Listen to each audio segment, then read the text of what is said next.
Yung araw guys, nagluto nga pala kami ng barbecue lukan. Grabe, sobrang sarap guys itong ginawa at pupudtripin namin ngayong araw. Kaya samahan nyo na ulit kami guys sa napakasayang adventure at napakasarap na food trip ngayong araw. So what's up guys? What's up? Mga kanapadaan lang. So ngayong araw nga guys, bago ulit natin simulan itong adventure at napakasarap na food trip namin, baka meron pa dyan sa inyo na hindi nakapollow sa page natin, mag-follow na kayo. Para na rin guys, palagi kayong updated sa mga nilalabas nating food trip at adventure. Subali nga guys, ngayong araw kahit medyo makulimlim ang panahon, nagkayayaan nga pala kami ng mga kaibigan ko guys. Syempre alam nyo na, maghahanap tayo ng pwede nating food tripin ngayong araw. At ang naisip nga pala guys namin food trip ngayong araw, mangunguha nga pala guys kami ng lukan, pero upgrade guys natin kasi gagawin natin siya ng barbecue lukan na sobrang sarap. Yung inihaw pa nga lang guys na lukan sobrang sarap na. Paano pa guys paglalagyan mo ng parang pang barbecue na mga nilalagay, talagang sobrang quality nun. Kaya eto guys, agad kami pumunta dito sa mga mangrove, syempre para maghanap kung saan nakatago dito yung mga lukan na pupudtripin natin ngayong araw. Di na rin naman guys tayo masyadong mahihirapan sa paghahanap ng lukan kasi napakarami talaga niyan dito at nagsikalat lang sila. Eto nga pala guys yung last day na pipili kami na mabibigyan ng napakaganda at bagong-bago nating uniform. At syempre guys, mamimigay na rin kami ng GCash para sa 5 taong mapipili namin. Kaya eto guys, mag-share na kayo ng bidyong to. At hintayin nyo na lang guys yung mga PM namin sa inyo.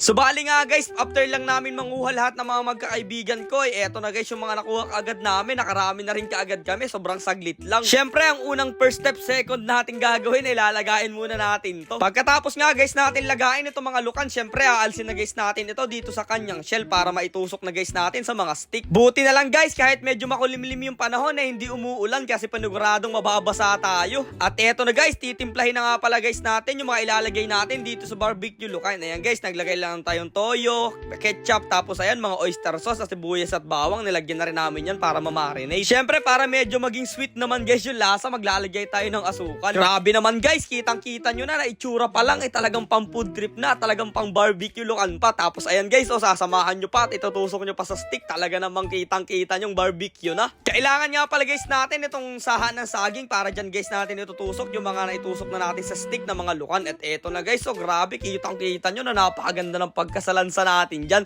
Kaya syempre guys, tuwan-tuwa yung mga kaibigan natin kasi maluluto na yan. Grabe guys, mukhang binabalak na naming mag-business at magtitinda kami ng barbecue lukan. Meron kayang bibili nun. At para naman guys, medyo tayang-tang lang yung luto natin at hindi masyadong masunog. Ayan guys, medyo mataas yung gagawin nating ihawan para guys maganda lang yung pagkakaluto at hindi masunog para hindi mapait. Subali nga guys, pangalawang beses pa lang namin ginagawa itong pagbabarbecue lukan kasi guys, nasarapan kami doon sa unang ginawa namin at maraming nanood. Kaya eto, inulit namin. Pero mahigit 1 taon na rin guys na nakakalipas mula nung na-invento namin itong barbecue lukan. Meron na rin nga guys mga ibang vlogger na gumaya na sa amin sa pagluluto ng ganito. Pwede nyo rin naman guys kaming gayahin at subukan kasi napakasarap talaga guys at garantisado na sobrang masasarapan kayo dito sa barbecue lukan na talagang ginawa namin. At habang iniihaw guys natin yan, syempre yung mga natirang pinaglagyan natin ng marinate, ayan, ipapahid na natin dyan para mas lumasa pa siya. At eto na guys, makalipas lang ilang minuto, pwede na natin food tripin ng barbecue lukan natin. Pero syempre guys, bago tayo kumain kailangan natin magdasal at magpasalamat lagi kay Lord sa lahat ng mga blessing na binibigay. Tara guys, food trip tayo ng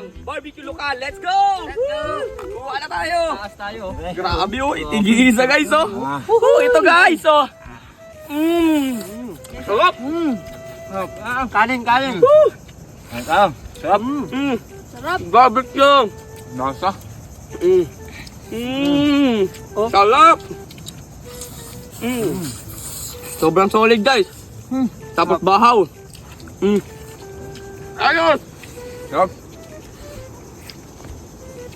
Talaga naman guys, makikita nyo na sa bawat pagkain namin ng mga lukan dito, kitang-kita na napakasarap guys itong nagawa namin. Talagang mukhang mauubos guys namin to ngayong araw. Talaga guys, perfect na perfect din siya para sa mga kaning lamig o yung tinatawag nating bahaw. Pero hanggang dito na lang muna guys yung adventure natin ulit. Kita-kits na lang ulit tayo bukas.